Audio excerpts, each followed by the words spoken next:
Assalamualaikum dear students. Welcome to our YouTube channel CAD Engineering Academy. So in today's video we will discuss the second last exercise problem of the sharing stress topic. The question number is 122. Question says two blocks of wood width and thickness T are glued together along the joint inclined at angle as shown in figure. Using the free body diagram concept illustrated in figure as shown, so show that the shearing stress on the glued joint is tau is equal to p sin 2 theta divided by 2a where a is the cross sectional area. So dear students, यहाँ पर हमने इस question में ये find करना है कि हमारे पास ये जो शेयरिंग स्ट्रेस का इक्वेशन है वो हमारे पास बराबर है tau is equal to sine 2 theta divided by 2a। इसके हमने बराबर करना है। यह जो है ये किस चीज़ का फार्मूला है, ये शेयर स्ट्रेस ऑन इंक्लाइन, ये फार्मूला है हमारे पास shear stress on incline path.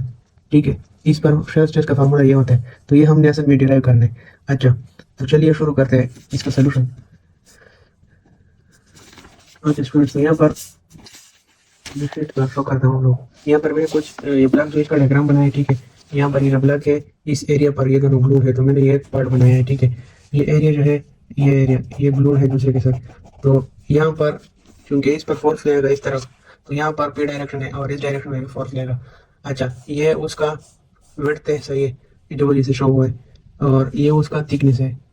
यहाँ पर जो होगा ये उसका थिकनेस होगा, स्मॉल टी से शो करेंगे।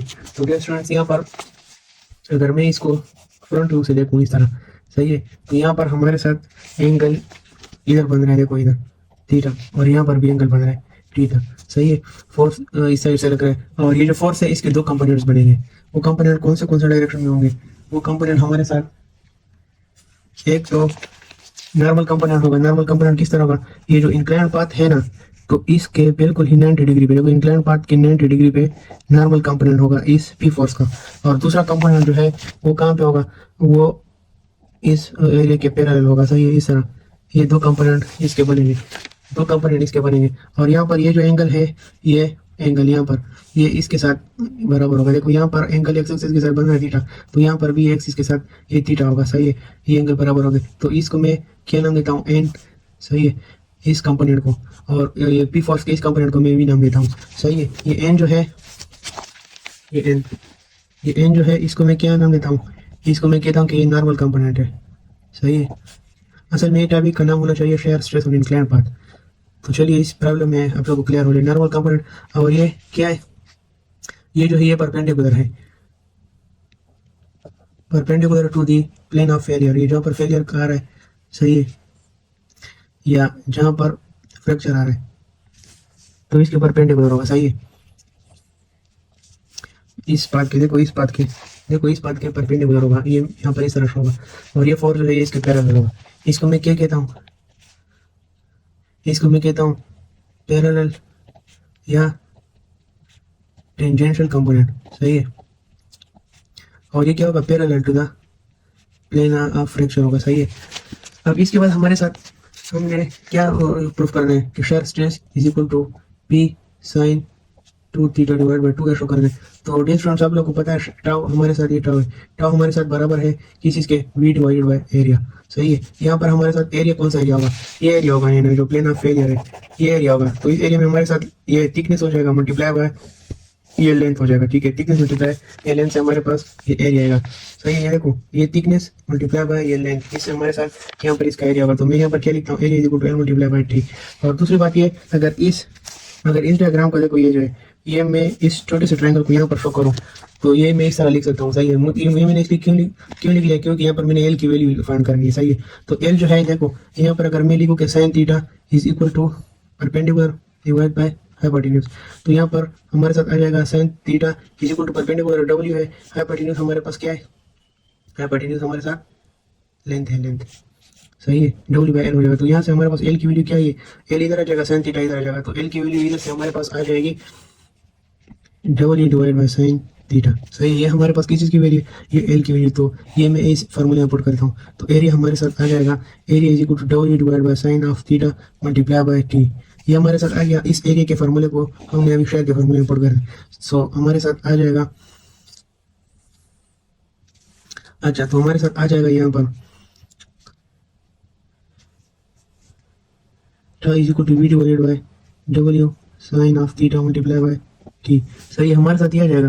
दूसरी बात ये है, सही है, कि यहाँ पर जो मैंने फोर्स लिया है वो कौन सा फोर्स लिया है, ये वी जो है यहाँ पर मैंने कौन सा फोर्स लिया है, ये आप लोग सोचे इस पे। देखो आप लोग, मैं देखता हूँ कि आप लोगों का कंसेप्ट क्लियर है कि नहीं।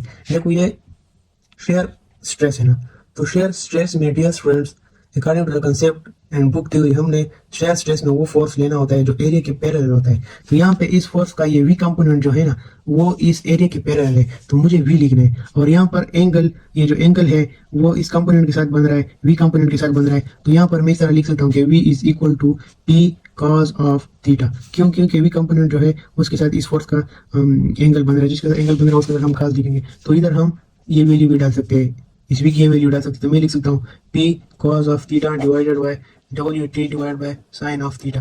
सही है, तो ये साइन थीटा डबल डिविजन में है, ये ऊपर जाके किस चीज में आ जाएगा, ये मल्टीप्लाई हो जाएगा। तो मैं इस तरह लिख सकता हूँ पी कॉस थीटा, सही है, ब्रैकेट में फिर मैं लिखता हूँ साइन थीटा डिवाइडेड बाय ये डब्ल्यू टी हो जाएगा। सही है, अब हमारे पास ट्रिग्नोमेट्री का एक फॉर्मूला है, ये मैं दूसरे पेज पर लिखता हूँ।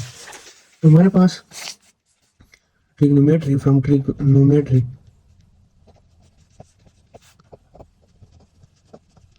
ट्रिग्नोमेट्री में कहती है कि साइन टू थीटा हमारे पास बराबर होता है टू साइन ऑफ थीटा और कॉस थीटा। तो यहाँ पर हमारे साथ देखो क्या, theta is equal to P cos theta into sine theta और डब्ल्यू टी। तो यहाँ पर हमारे साथ पिछले यही क्वेश्चन बना था। सही है, अब हम इस फॉर्मूले में हमारे पास कॉस थीटा साइन थीटा, हमारे पास सिर्फ टू नहीं है। सही है, तो मैं इस तरह करता हूँ कि टू मल्टीप्लाई भी करता हूँ, डिवाइड भी करता हूँ, इस पर कोई इफेक्ट नहीं पड़ेगा।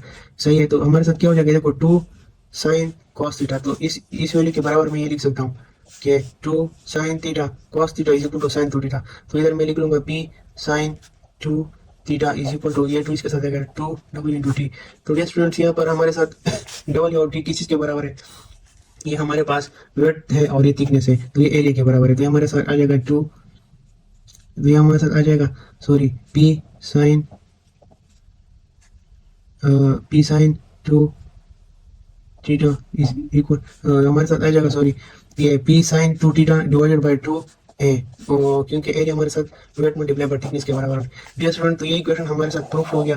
देखो बुक वाले ने भी यहाँ पर कहा था कि हम लोगों ने क्या प्रूफ करना है, ये प्रूफ करना है कि tau is equal to P sign two theta divided by two है। सही है, बुक वालों ने भी कहा था हमें कि आप लोग प्रूफ करो P sign two theta divide by two है, और यहाँ पर भी हमने प्रूफ किया tau is equal to sine P sign two theta divide by two है। तो ये हमारे पास आ गया शेयर स्ट्रेस की वैल्यू किस पार्ट पे, इंक्लाइन।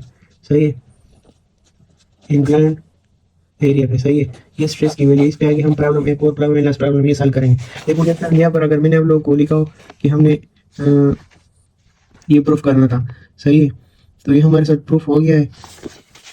फिर भी अगर आप लोगों को किसी चीज़ की समझ नहीं आई तो आप लोग कमेंट बॉक्स में पूछ सकते हैं। इंशाल्लाह फिर लास्ट प्रॉब्लम में मिलते हैं, तब तक के लिए इतना ही। खुदा हाफिज़।